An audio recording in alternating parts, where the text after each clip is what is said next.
sit with Kit. Everybody wants to sit with Kit. Sit with Kit. Sit with Kit. Everybody wants to sit with Kit. Yeah.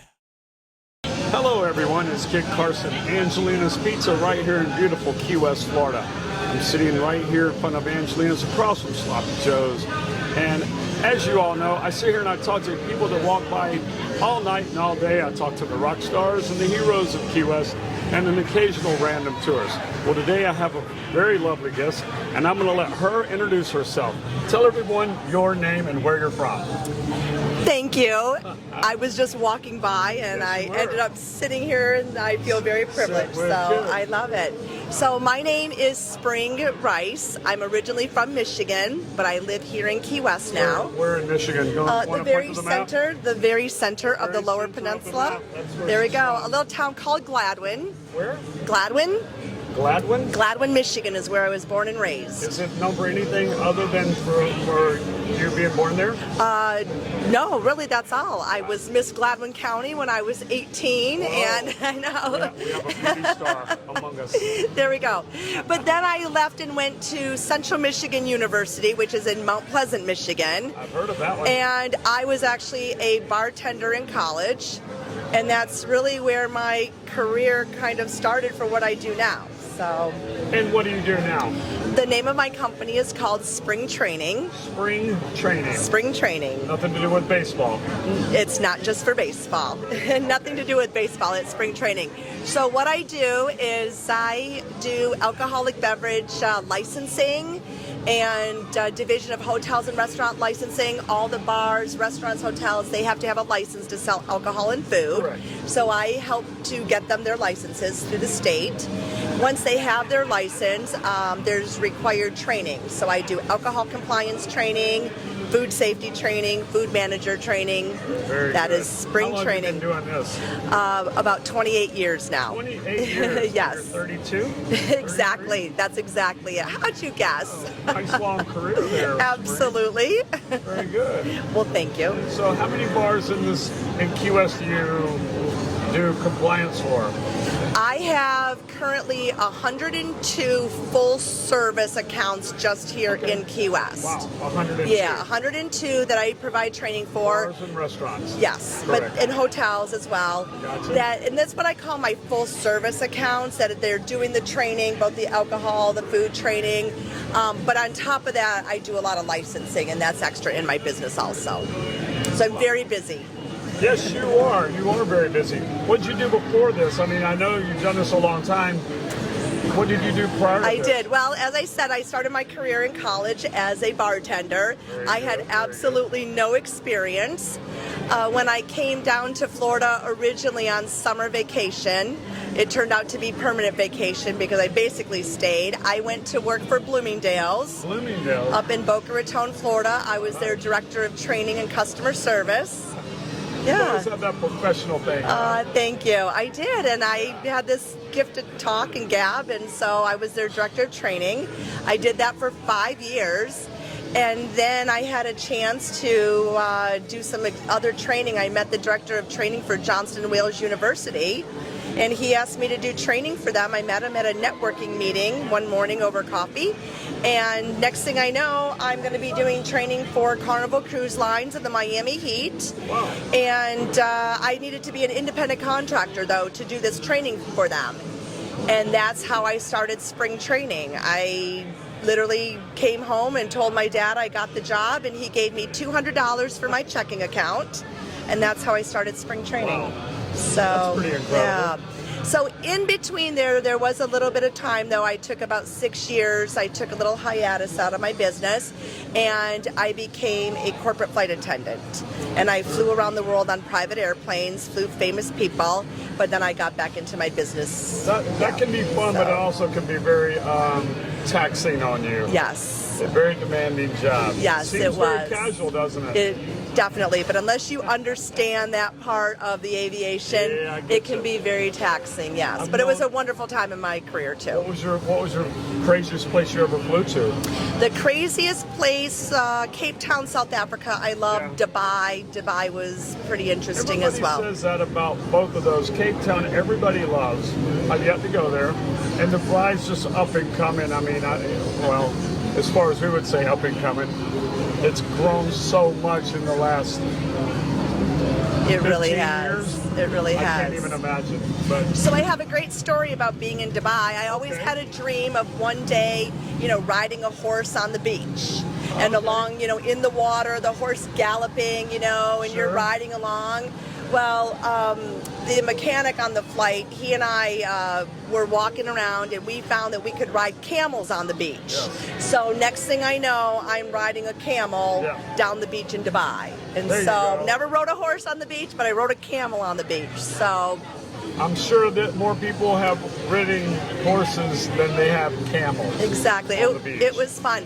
And I guess a tradition in Dubai is when you really like something that they will give that to you, like as an item, as a tradition. Okay. So my pilots were cautioning me because I was so excited that I rode this camel and I was like, love the camel, and they're like, Spring, you better be careful because this camel could be tied to our airplane in the morning. You're not going to be able to take that back. So, yeah. That would have been nice. Yeah, exactly. So they were afraid they were going to give me the camel and we couldn't take it with us. That would have been you might have been the only person in South Florida with a camel. I think you're right. Could have had a whole nother side business there. Yeah, exactly. So, well, I have known you a really long time. really You have the long best time? pizza in Key West. Well, thank you, Spring. You absolutely do. When my friends come down, everybody is like, we're going to Angelina's Pizza. I will, in full disclosure, say that in the last 25 years, I get at least somebody probably a few times a year that will tell me, oh, I'm a friend of Spring's. It might be a Fantastic. little more than that. Maybe, I was going to say maybe every 4 or 5 months, and that's probably more I like love it. that. Well, that's I do- very I nice. do Good. hear that. I send them here. I absolutely I hear do. that a lot. I absolutely you for send that, them to Spring. you. I do. We talked about you. I was just coming out of responsible vendor training at Rick's. Yeah. We were talking about you and your pizza. Part of the responsible service of alcohol is eating food while drinking. Yes. And reminded the servers to remind people when you come to Rick's, go get pizza, eat while you're drinking alcohol. Absolutely. You can even get a pizza and bring it back Yes. inside. You're watching the dirt bags, whatever, Right. hanging out with friends. You can have one of your pizzas in the bar there. So This is turning out better than I thought. it's true though. It's the best pizza there is, we and are- the responsible service We of are alcohol. here for you. We're here for them. We're here for the customers as well. I mean, we service what they install. Absolutely. And that we say that often. When they get them a little more than they should, we try to bring them back to normal. That's what we do here. There you go. Yeah, they're part of the responsible service though is they're already eating pizza, so they're not drinking and getting intoxicated. They're drinking but not getting intoxicated. Right. So. Trying to keep a balance. But it is. Anybody that's been to Key West and you've had pizza here, you know you're coming back for this pizza again. And if you haven't had it, when you get Damn, that here, pizza. it's a must-have. So Smelling this pizza right here. And, it is. It's great pizza. yeah. I have a question for you. What is your favorite pizza? If Well, you- this one right here. just is my plain cheese favorite. pizza. Okay. I'm a fan of pizza. Okay. That's my favorite. Right, but when they say toppings, all that stuff, if you were going to make the ideal slice. It depends on the day and the mood that I'm in. Okay. A lot of people will say, "Kid, I bet you don't even eat pizza anymore." After how many years? 30 whatever years. And I go, "No, I just try not to eat more than one slice a day. I just try to keep it down to a slice. And it depends on my mood. Sometimes it's just plain cheese, and sometimes it's like anchovies, which a lot of people can't stand. Look at that face. I'm not an anchovy, no. Green olives, I love those too. Those are good, yes. I love jalapenos. So how did you get into the pizza business? What made you start? Luck. Just fell into it. Okay. Came here in 1985 and then again in 86 whenever we helped Mark acquire the property in 87. There's my mom, everybody. Hi, Mom. There she is. Hi there. Hold on one second. I got recruited here. Hold on. No, you don't. No, hold on. On my post-Valentine's gift. Oh, look look at this. No, I gave these flowers. He gave them to me dead 3 years ago. He has kept them. I'd like to give her while she's here. This is her Valentine's Day roses. Like a long time ago. They're still beautiful. They're pay more because they're dried.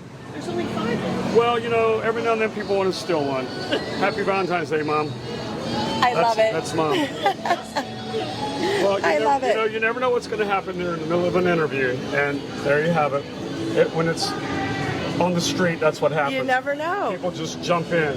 So She took my alcohol compliance training way back in the day, At the like Rusty 25 Anchor? at the Rusty Anchor, like 25 years ago. that was when we were all really young. Yes. So, okay, so I have one last question for you. Okay. If you were a pizza, what kind of pizza would you be? Wow. My favorite pizza, I would say ham, Ham? mushrooms, and sausage. Those are my favorite. Sometimes I like onions on there. Ham, mushroom, and sausage. Yeah, ham, mushroom, sausage. Sometimes though, just mushroom, sausage, onion. I like that. However, I will always eat a piece of cheese pizza too. Always. So, and if know it's you your had- pizza, what's ever available, I'll eat your pizza. It's the best pizza there is, I of don't course. have to be hungry. I can just have pizza. There is. Anyway, that's Miss Spring, everyone. If you ever come to Key West and you need a regulatory compliance certification or to renew yours, she's more than happy to do it. And that's all we have for right now. Thank you for having me join you. This has been great. Thank you. Thank you. Thank you for watching. Bye from Key West. It's the Earl of Pizza saying see you later. Bye. I'm going to have a piece of pizza. Sit with Kit. Everybody wants to sit with Kit. I said sit with Kit. Sit with Kit. Everybody wants to sit with Kit. Sit with Kit, starring the Earl of Pizza himself, the #1 pizza shop show on the internet. Prove me wrong. Join Kit and his celebrity guests from Angelina's Pizzeria on Duval Street in Key West, where the fun never stops. Sit back, relax, and laugh. You never know who's going to show up for Sit with Kit.